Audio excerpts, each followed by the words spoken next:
Magandang umaga po muli sa bawat isa sa atin.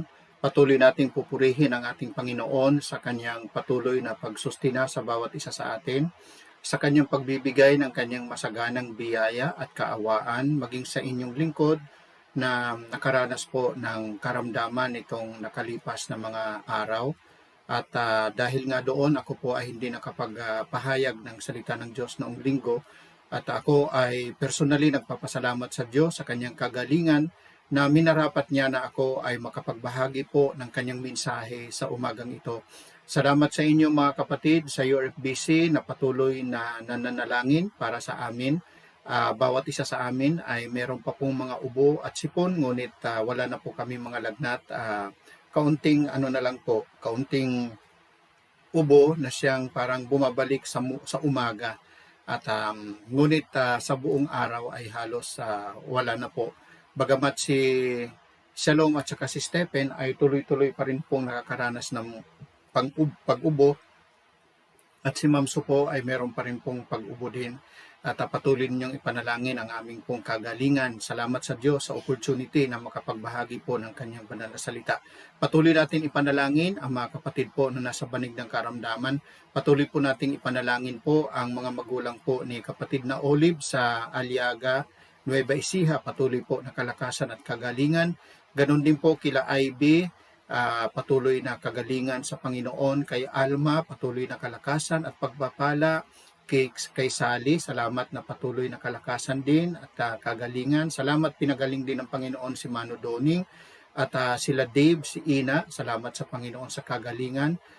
Sila Ivy at ang kanyang nanay ay nagkaroon ng self-quarantine, pero salamat sa Panginoon sila po ay nasa kanyang kagalingan at pag-iingat din po. At doon po sa mga nagkasakit, patuloy po nating ipanalangin.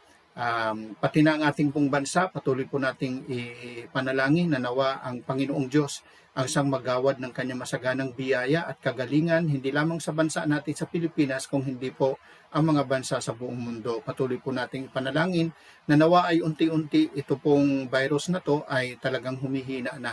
Salamat sa kanyang pagkakaloob sa atin ng vaccine. Ito ay lubhang nakatulong upang yung tumama sa atin ng mga karamdaman nitong nakalipas na araw ay hindi masyadong delikado para sa atin. Supurihin po ang Panginoon sa kanyang pagpupuno sa pangangailangan.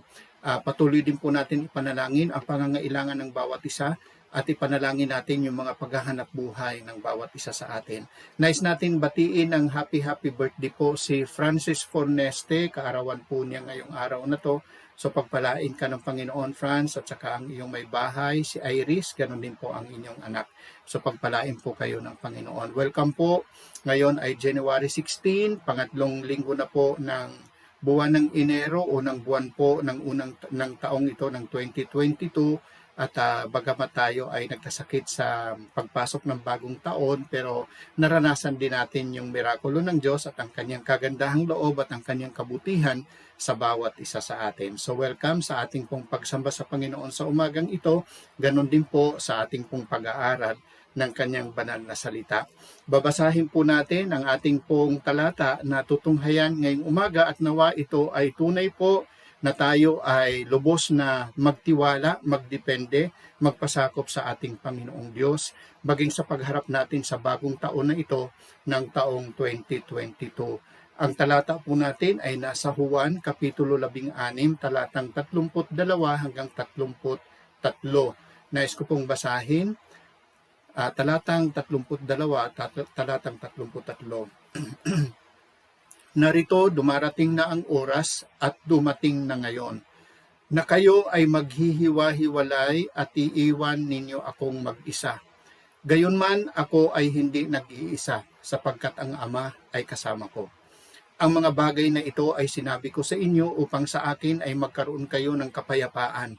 Sa sanlibutan ay mayroon kayong paghihirap. Lakasan ninyo ang inyong loob na pagtagumpayan ko na ang sanlibutan. Juan Kapitulo 16, talatang 32 hanggang 33, ito po ang salita ng ating Panginoong Diyos. Pakinggan po natin at ating pong ipamuhay sa kanyang gabay at patnubay. Manalangin po tayo. Amang banal, narito po ang iyong banal na salita. Nawa ito po ay manahan sa aming mga puso at isip at gamitin ninyo ito upang kami po ay makapamuhay na may pagpapakumbaba, may pagpapasakop, pagtitiwala na may lubos na kapayapaan na nagmumula sa aming Panginoong Kristo na siyang nagtagumpay para sa amin. Salamat po sapagkat anuman po ang aming pong mga karanasan at patuloy na mararanasan, kami po ay namumuhay base po sa tagumpay ng Panginoong Kristo na kanyang pinagtagumpayan sa cross ng Kalbaryo. Pagpalain ninyo ang mga kapatid na siyang nakakarinig po ng iyong mensahe ngayong umaga. Pagpalain ninyo ang bawat isa na makakarinig nito na magtulak sa bawat isa na magtiwala, magpasakop at lubos na maghintay na may kapayapaan sa iyo. Ito ay magresulta nawa ng kaligtasan doon po sa mga hindi pa nakakakilala kay Kristo Jesus na kanilang Panginoon at tagapagligtas. Hinihiling ko po ito sa tanging pangalan po ng aming Panginoon at tagapagligtas na si Kristo Jesus. Amen at amen.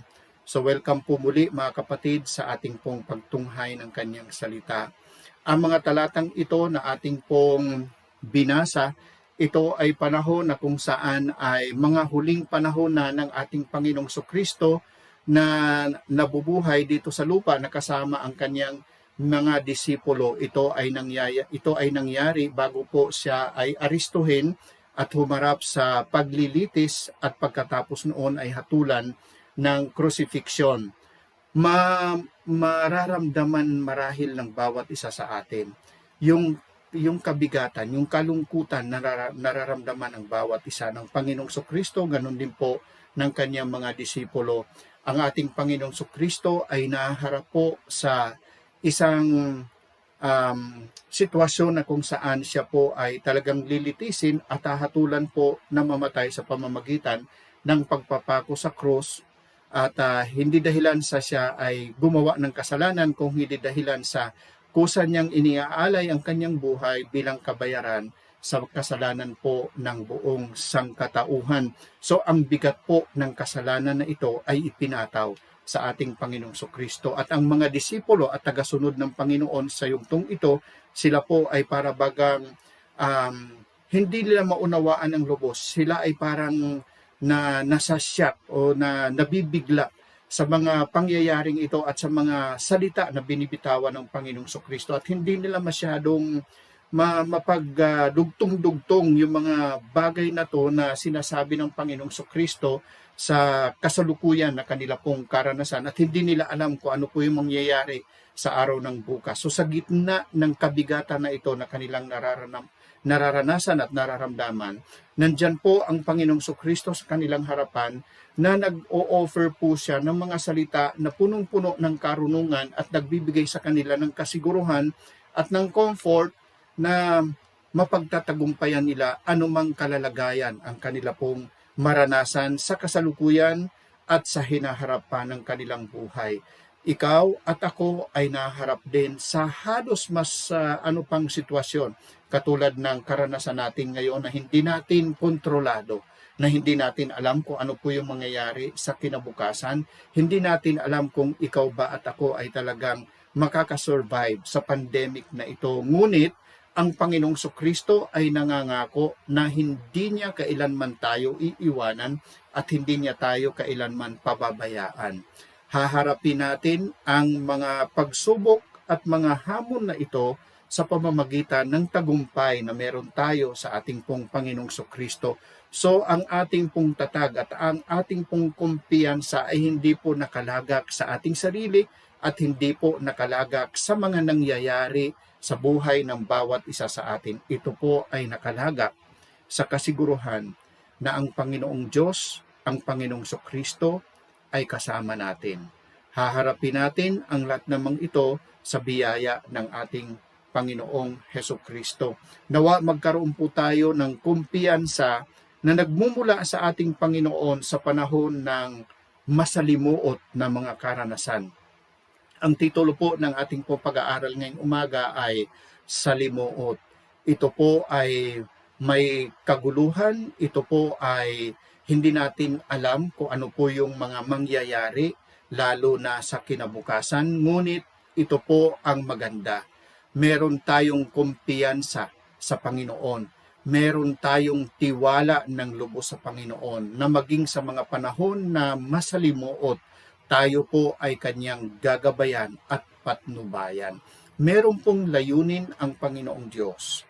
Bakit po niya pinapahintulutan ang mga karanasan na ganito na para bagang napakagulo, napakasalimuot sa bawat isa sa atin?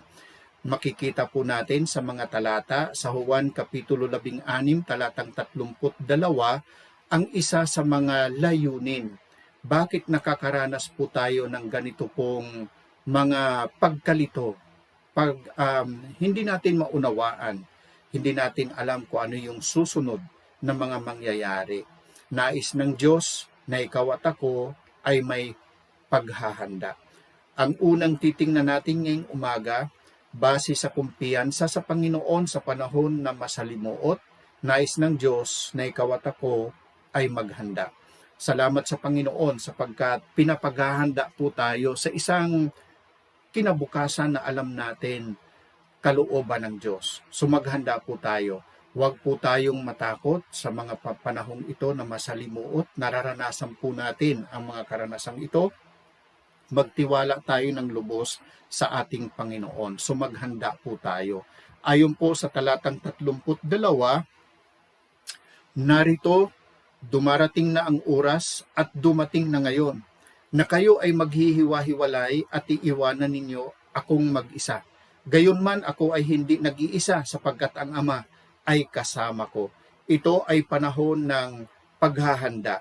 Hindi po aksidente na nakakaranas po tayo ng ganito pong pandemya, panahon na masalimuot, panahon na magulo, sapagkat nais ng Diyos na ikaw at ako ay tunay na maghanda. At nais ng Panginoon na tayo po ay maging matatag sa ating pong paghahanda sapagkat alam natin na makakaranas tayo ng alam nating kahirapan, di ba? Makakaranas tayo ng kahirapan. Ngunit ito po yung kasiguruhan na sinasabi ng Panginoong Kristo na ang Panginoong Hesus, bagamat siya ay nagpapaalam na sa kanyang mga disipulo, at ang kanyang mga disipulo ay talagang nahintakutan sa mga sinasabi ng Panginoong Kristo. Ngunit ipinapaalam ng Panginoong Kristo yung pagkakataon na ito na sila ay maghanda para sa kanila pong mararanasan sa mga susunod na mga pagkakataon. At makikita natin na ang kanilang paghahanda ay sinabi dito sa unang bahagi ng talatang 32. Ang sabi po, narito, dumarating na ang oras at dumating na ngayon na kayo ay maghihiwa-hiwalay at iiwanan ninyo akong mag-isa. Ito ay panahon na kung saan maghahanda ang mga disipulo sa kapanahunan na sila ay makakaranas ng paghihirap. So ang sabi dito, makakaranas kayo ay maghihiwa-hiwalay at mararanasan ninyo na ako ay iiwanan ninyong mag-isa.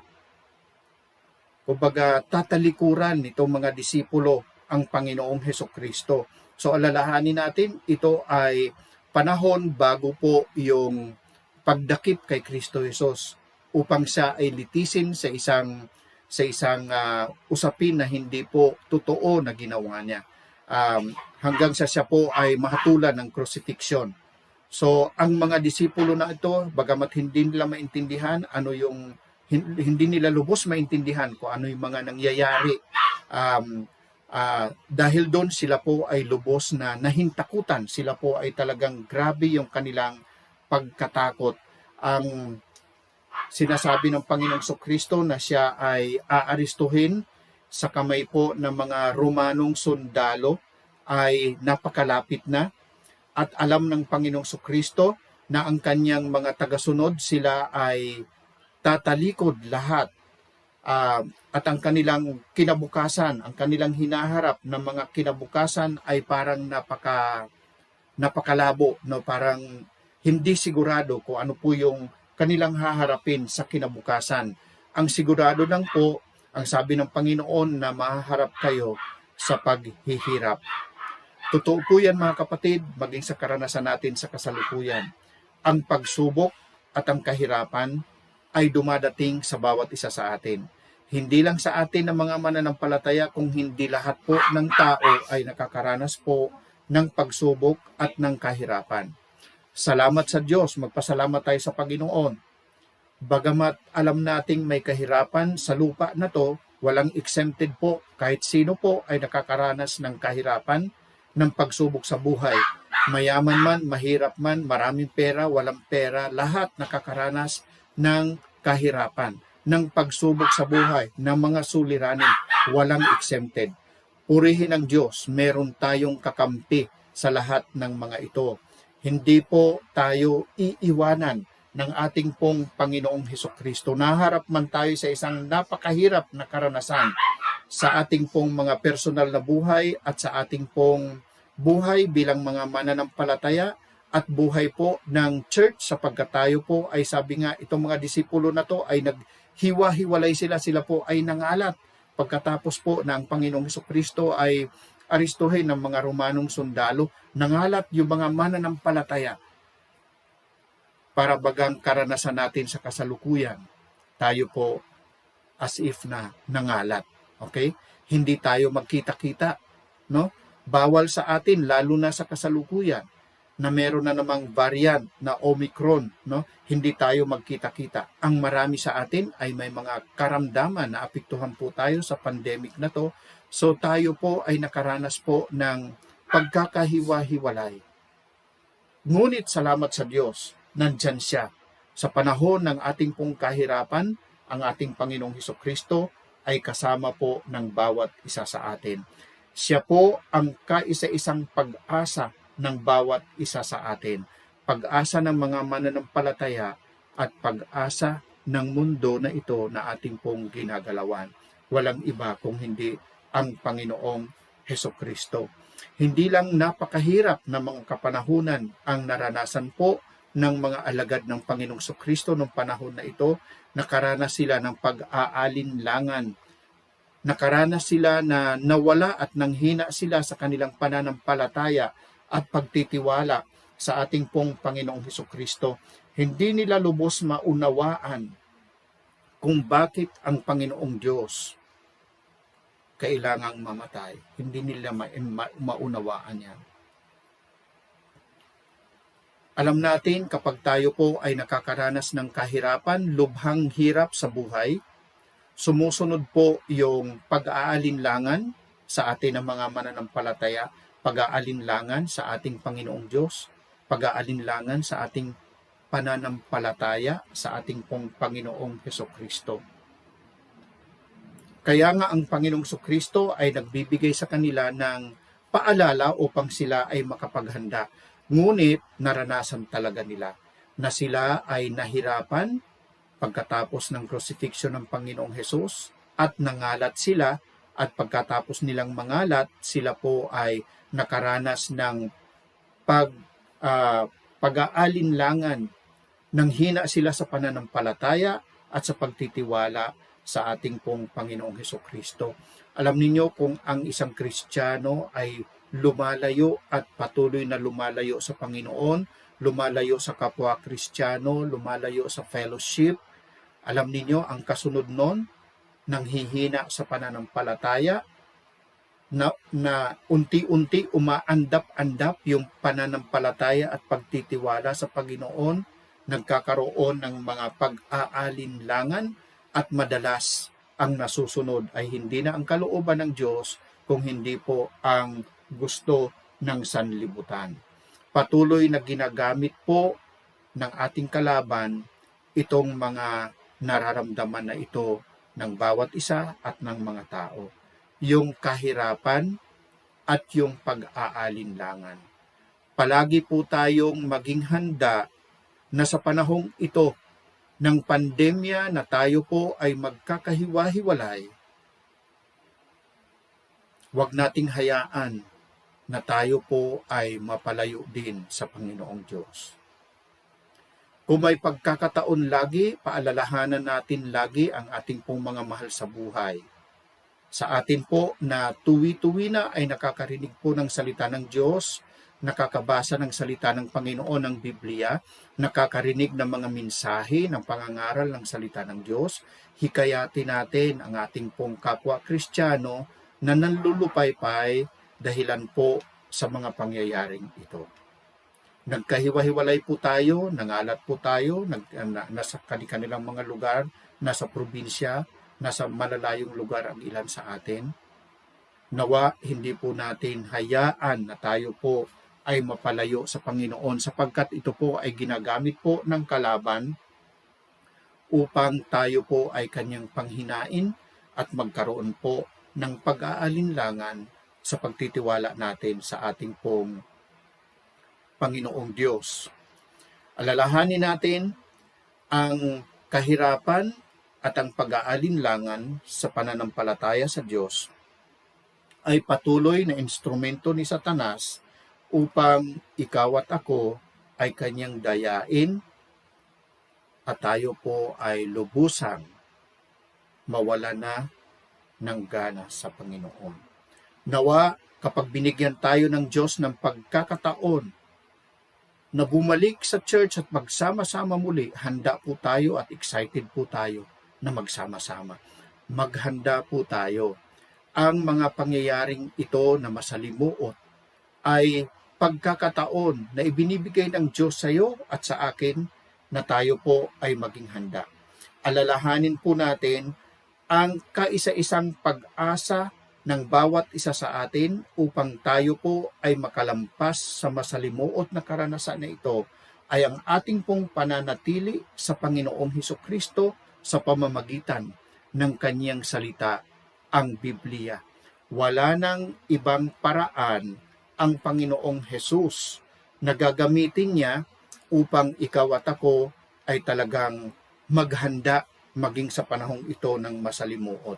Paghandaan po natin yung pagkakataon, panibagong pagkakataon na bubuksan ng Panginoon sa atin.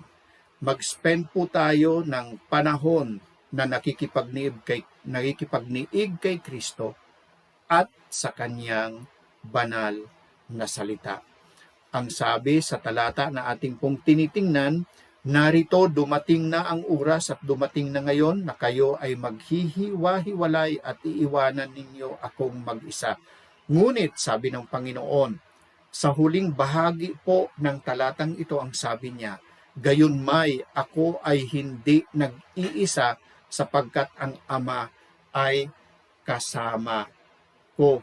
Makikita natin yung halimbawa ng Panginoong Kristo dito ng pagiging determinado, ng pagpupunyagi ng buong loob at espiritu na talagang maisakatuparan niya yung layunin ng Panginoong Diyos na iniatang sa Kanya. Ipinahayag ng Panginoong Kristo dito yung kanyang determinasyon upang maisakatuparan niya ang plano ng Diyos Ama ng pagliligtas sa buong sangkatauhan. Bagamat naharap siya sa isang napakasakit na karanasan, lubhang napakahirap na kanyang mararanasan, hindi po siya tumalikod sa pagkakataon na ito na ibinigay na siya ang maging instrumento ng kaligtasan ng lahat ng sangkatauhan. Bagamat alam niya na siya po ay itatakwil at tatalikuran ng mga disipulo, pinasan niya ang kasalanan ng buong mundo habang siya po ay nasa cross. Walang panahon na kung saan nagdalawang isip siya. Determinado siya na isakatuparan ang plano ng Diyos. Sa panahon ng kanyang crucifixion, hindi lamang ang mga disipulo ang naranasan niyang tumalikod sa kanya. May panahon din na nabanggit niya na maging ang Diyos Ama ay tumalikod sa kanya nung siya po ay nakabayubay sa krus ng Kalbaryo. Dahilan sa ang hatol ng Diyos, ang kanyang matuwid na hatol sa kasalanan ay ipinataw kay Kristo Jesus. So yung panahong yan, animo tumalikod at tumalikod talaga ang Diyos Ama. Alam ng Panginoong Kristo na ang Diyos Ama, bagamat tumalikod sa Kanya, ay hindi kailanman siya iiwanan at iaabandona. Hindi kailanman mag-aabandon ang Diyos Ama sa kanyang bugtong na anak. Bagamat tumalikod siya sa Panginoong Hesus dahilan sa kasalanan ng buong sangkatauhan na ipinataw sa kanya, ngunit hindi po nag-abandona ang Diyos Ama sa Panginoong Hesus. Ang sabi niya, gayunmay ako ay hindi nag-iisa sapagkat ang Ama ay kasama ko. Pinasan ng Panginoong Sokristo ang righteous na judgment o hatol sa kasalanan, ngunit ang presensya ng Diyos Ama kahit kailanman hindi umalis sa ating Panginoong Hesukristo. Ang Panginoong Diyos nagbigay po ng tagumpay sa ating Panginoong Sokristo nung sa kanyang pagkakatawang tao ay ipinataw sa kanya ang kasalanan ng sangkatauhan at ito ay kanyang pinagbayaran sa pamamagitan ng kanyang banal na dugo. Napaka-importante po sa lahat ng mga mananampalataya na maunawaan natin ang napakadakilang katotohanan ito. Bagamat hindi natin alam kung ano po yung mga posibleng mangyayari sa atin sa kinabukasan, hindi natin alam kung ano po yung mahaharap nating mga pagsubok at mga tagumpay sa araw ng kinabukasan, kahit kailanman po, hindi niya tayo iaabandona, hindi niya tayo iiwanan. Oo, minsan makakaranas tayo na para bagang tinalikuran tayo ng Diyos. Tumalikod lang marahil dahilan sa mga bagay na hindi niya kalooban sa buhay natin, ngunit ang kanyang pagtalikod ay hindi nangangahulugan ng kanyang pagtakwil at pag-iwan sa bawat isa sa atin. Saan man tayo dalhin ng Panginoong Diyos sa ating pong mga karanasan, may kasiguruhan tayo ng ating Panginoon. He will never leave us. He will never forsake us.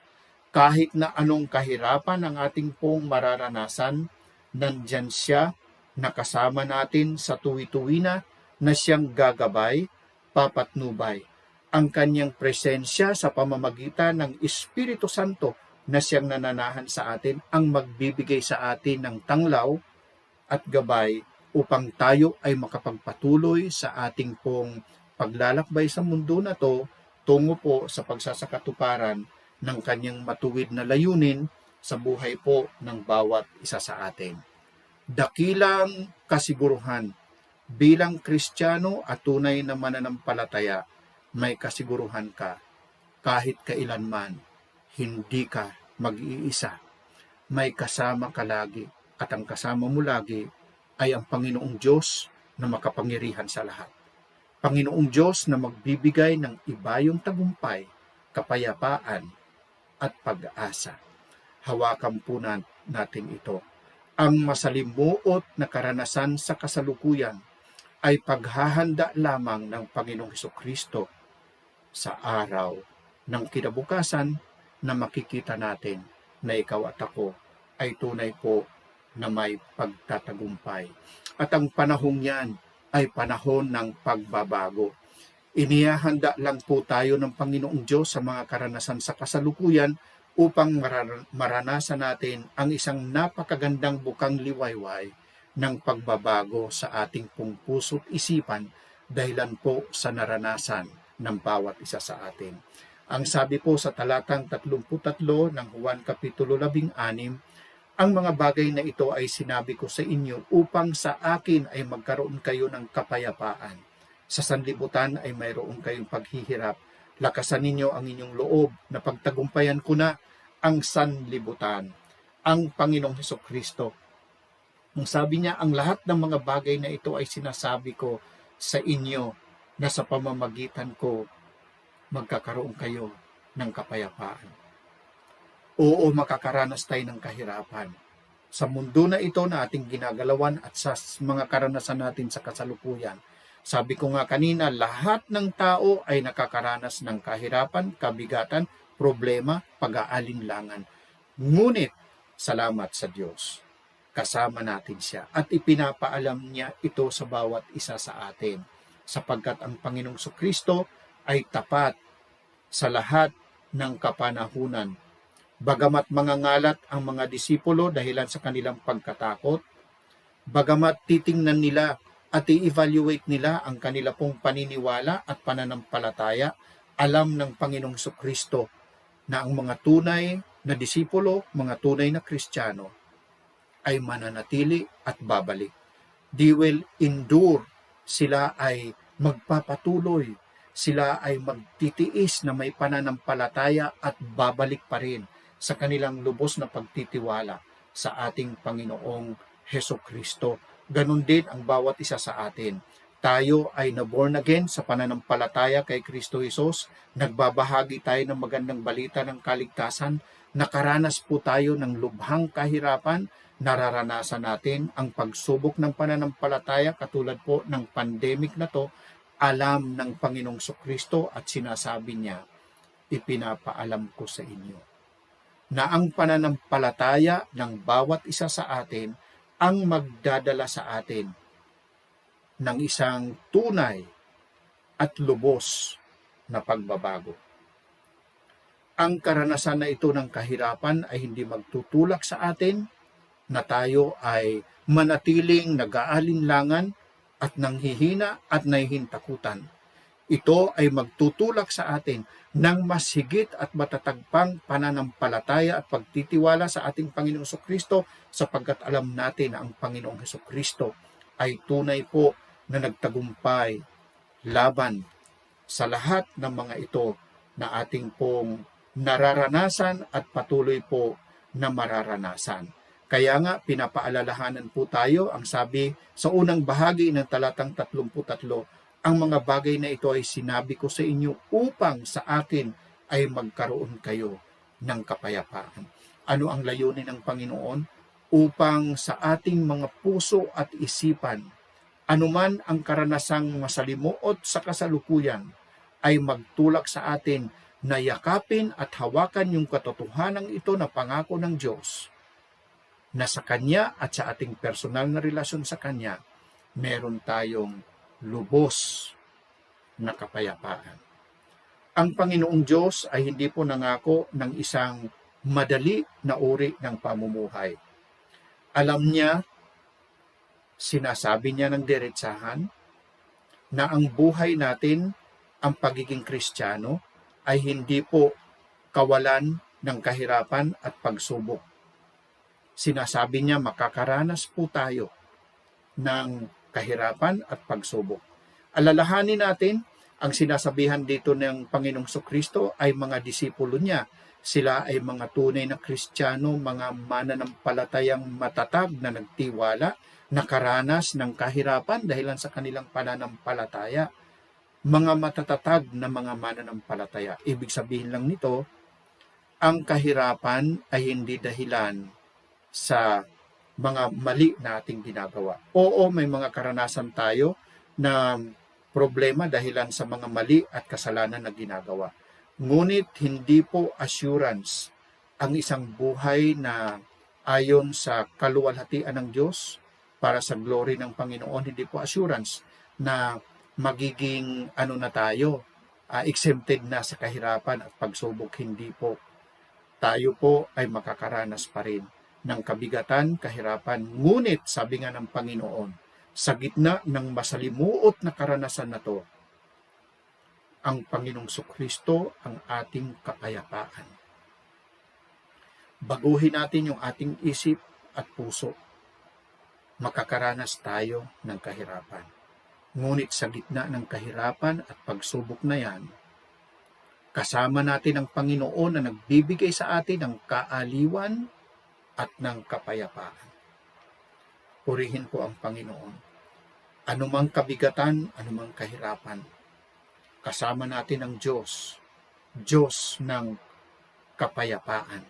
Diyos na nagkakaloob ng lubos na kapayapaan.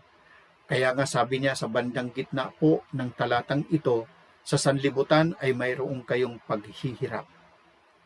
Totoo po, Sinasabi ito ng diretsahan ng ating pong Panginoong Hesukristo. Hindi po bilang Kristiyano ay hindi na tayo makakaranas ng mga pagsubok. Minsan may mga maririnig tayo, kala ko ba kapag Kristiyano ka na, okay na yung buhay mo, mapayapa ka lagi at ano ka? Hindi po. Kapag ikaw ay Kristiyano, makakaranas ka pa rin ng kabigatan at suliranin. Ito po ang assurance natin.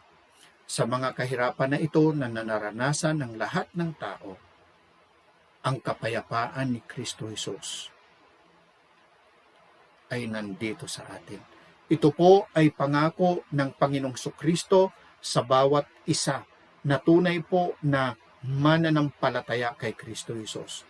Nawa ito ay magbago sa ating pong pagharap sa mga hamon ng pananampalataya na ito na ating pong nararanasan.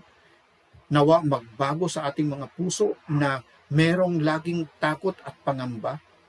Magkaroon nawa tayo ng kasiguruhan na ang Panginoon ay nagkakaloob ng mapayapang puso, isip, espiritu, maging sa gitna po ng mga karanasang ito na animo napakasalimuot. Ang sabi ng Panginoon sa Juan Kapitulo 14, talatang 27, kapayapaan ang iniiwan ko sa inyo.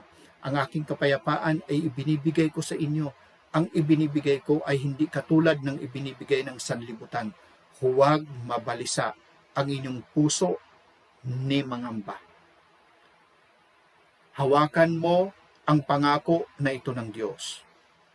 Hawakan natin, pagtiwalaan natin ang salita ng Panginoong Hesus sapagkat ito ay tunay at totoo. Huwag mabalisa ang iyong puso ni mangambaman sapagkat ang kapayapaan ng Panginoong Hesus ay iniwan sa atin. Kanyang ibinigay sa bawat isa sa atin. Ang kapayapaang ito ay hindi katulad ng pangako ng kapayapaan ng mundo na hindi nating mapagkakatiwalaan. Hawakan mo ito ng lubos. At ito ay kinumpirma ng Panginoong Kristo sa talatang 33 sa huling bahagi ng mga talatang ito. Na ang sabi ng Panginoon, sa sanlibutan ay mayroong kayong paghihirap. Lakasan ninyo ang inyong loob na pagtagumpayan ko na ang sanlibutan. Praise God. Purihin ang Panginoong Hesus. Nandiyan po yung kanyang kasiguruhan. Nandiyan po yung kanyang confirmation. Nandiyan po yung kanyang pagtatak ng kanyang kasiguruhan sa bawat isa sa atin na yung kanyang sinasabi ay babalot sa ating mga puso at isipan at ito ang magbabago sa buhay ng bawat isa sa atin sa pagharap po sa mga panahong ito na masalimuot. Haharapin natin ito na may kapayapaan. Ang dahilan, ang kapayapaang ito ay pinagkaloob ng Panginoong Kristo at ang pangalawang dahilan sapagkat ang Panginoong Kristo ay nagtagumpay laban sa sanlibutan na ito na ating pong ginagalawan. Hawakan po natin ang pangako ng Panginoon. Ang sabi niya, lakasan ninyo ang inyong loob na pagtagumpayan ko na ang sanlibutan. Wala nang kailangan pang ikatakot, wala nang kailangan pang mag-agam-agam at magdalawang isip at magkaroon ng pag-aalinlangan sapagkat ang Panginoong Diyos, ang Panginoong Kristo ay nagtagumpay laban sa sanlibutan na ito. Ang Panginoong Kristo ay nagtagumpay laban sa kasalanan, laban kay Satanas, laban sa kamatayan. Siya po ay namatay sa krus ng Kalbaryo para sa kasalanan mo at kasalanan ko at siya po ay nabuhay na mag-uli triumphantly unto life, victoriously tungo sa eternal na buhay. Meron tayong Panginoon na tagapagligtas na naharap niya ang lahat at naranasan niya ang lahat na mararanasan ng bawat isa sa atin. Ang trouble, ang kahirapan, ang kabigatan ay mananatili sa mundo na ito habang nandito pa tayo. May mga panahon na tayo po ay lubhang mabibigatan, magkaroon ng pag-aalinlangan, magkaroon po ng pagkatakot. Sa mga panahon ng kahinaan, sa panahon na tayo po ay nag-aalinlangan sa ating pananampalataya, ngunit hawakan natin yung tagumpay na meron tayo sa ating Panginoong Kristo na kanyang binigyang seguridad sa cross ng Kalbaryo. Ang Panginoong Kristo ay nagtagumpay na laban sa lahat ng mga ito. Oo, nahintakutan pa tayo. Nakakaranas pa tayo ng kabigatan at kalungkutan at hirap. Ngunit salamat sa Diyos sa kanyang masaganang biyaya. Ibinabalik niya sa ating puso at isipan yung kasiguruhan na meron tayong tagapagligtas sa Panginoon na nagtagumpay na sa lahat ng mga ito. Hawakan natin ito. Nawa ito ay bumalot sa ating puso't isipan at magkaroon ng tunay na pagbabago sa pagharap natin sa masalimuot na karanasan sa kasalukuyan. Harapin natin ang pagsubok na to na may lubos na pagtitiwala, paghawak at pagyakap sa tagumpay na meron tayo sa ating Panginoong Hesukristo. Bilang panghuli, nais ko pong basahin ang mga taga-Roma, Kapitulo 8, talatang 38 hanggang 39. Ngunit babasahin ko po ito dito sa aking Biblia mula sa talatang 31. Romans chapter 8 verse 31 hanggang 39 sa Tagalog. Ang nandito po sa ating pong PowerPoint ay 38 and 39 lang kasi hindi po magkasya sa isang slide. So 38, 39 lang ang inilagay ko dyan. Pero nais ko pong basahin sa Bible ko mula sa talatang 31. Ano nga ang sasabihin natin sa mga bagay na ito? Yamang ang Diyos ay kakampi natin. Yamang ang Diyos ay kakampi natin. Sino ang tatayong laban sa atin? Hindi niya ipinagkait ang sarili niyang anak, kundi ipinagkaloob niya siya para sa ating lahat. Papaano ngang hindi niya ipagkaloob ng walang bayad sa atin ang lahat ng mga bagay? Sino ang magsasakdal laban sa pinili ng Diyos? Ang Diyos na siyang nagpapaging matuwid. Sino ang magbibigay hatol? Si Kristo nga na namatay, ngunit higit dito, siya ay bumangong muli na ngayon ay nasa dakong kanan ng Diyos na namamagitan para sa atin. Sino ang maghihiwalay sa atin mula sa pag-ibig ni Kristo? Ang paghihirap ba? O kagipitan? O pag-uusig? O kagutuman? O kahubaran? O panganib? O tabak? Ayon sa nasusulat, alang-alang sa inyo, pinapatay nila kaming buong araw. Itinuturing kaming mga tupang kakatayin. Subalit sa lahat ng mga bagay na ito, tayo ay higit pa sa mga mapagtagumpay sa pamamagitan niya na umiibig sa atin. Ito ay sapagkat nakakatiyak ako na walang makakapaghiwalay sa atin mula sa pag-ibig ng Diyos. Hindi ang kamatayan o buhay, o mga anghel, o mga pamunuan, o mga kapangyarihan, o mga bagay sa kasalukuyan, o mga bagay na darating. Hindi ang matataas na bagay, o mga kalaliman, o kahit anumang bagay na nilikha. Walang anumang makakapaghiwalay sa atin mula sa pag-ibig ng Diyos na kay Kristo Jesus na ating Panginoon. Tayo po ay may pagtatagumpay hindi dahilan sa ating pong sariling karunungan at kalakasan. Nagtagumpay at magtatagumpay tayo dahilan kay Kristo Jesus na siyang nabayubay sa cross at nagtagumpay laban sa kamatayan. Siya ay nabuhay na mag-uli at siya ay buhay sa ating pong mga puso. Mga kapatid, ang panahon natin ngayon ay kapanahunan na talagang walang kasiguruhan.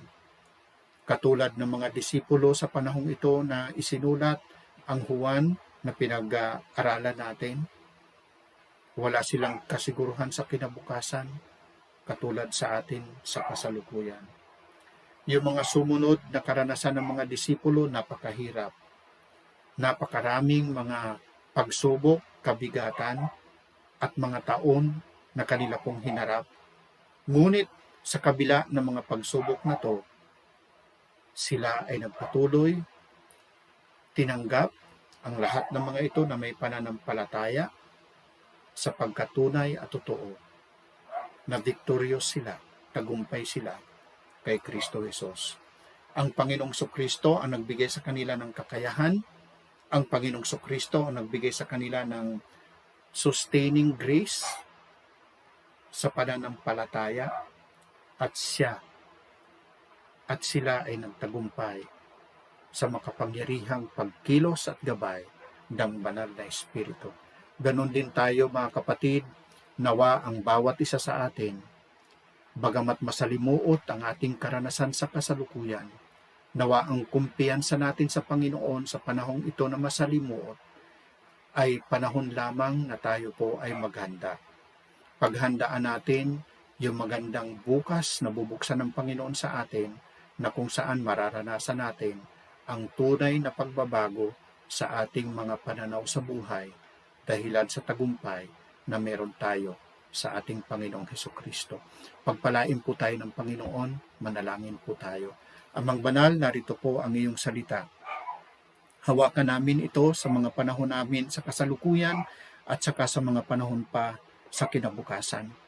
Ang mga panahong ito ay panahon lamang ng paghahanda. Bagamat kami ay makakaranas ng kabigatan at kahirapan, ngunit kasama po namin kayo na nagbibigay ng kasiguruhan ng kapayapaan at kasiguruhan ng tagumpay sa Panginoong Hesukristo, at ito nawa ay tunay na bumalot sa aming puso't isipan at maging dahilan po ng tunay na pagbabago sa aming pananaw sa buhay. Panginoon, tulungan ninyo kami na tumingin pa sa dako pa ng iyong presensya, Panginoon, at kami ay buksan ninyo ang pagkakataon na muli magsama-sama kami at patuloy po nasasamba sa iyo bilang isang lokal na katawan ng Panginoong Sokristo sa URFBC, maging sa extended family po ng URFBC, sa mga kapatiran na kasama namin, mga kamanggagawa, maging sa aming po mga mahal sa buhay. Panginoon, Amang banal, binabalik namin sa iyo ang lahat ng papuri, lahat ng pasalamat. Pagpalain ka nawa ng Panginoon at ingatan ka. Paliwanagin nawa ng Panginoon ang kanyang mukha sa iyo at mahabag sa iyo. Ilingap nawa ng Panginoon ang kanyang mukha sa iyo at bigyan ka ng kapayapaan. Sapagkat lahat ng ito ay aming inihiling na may papurit pasalamat sa tanging pangalan ng aming Panginoong Hesukristo. Amen at amen at amen. Magandang umaga po muli mga kapatid, at pagpalain po tayo ng Panginoon. God bless po.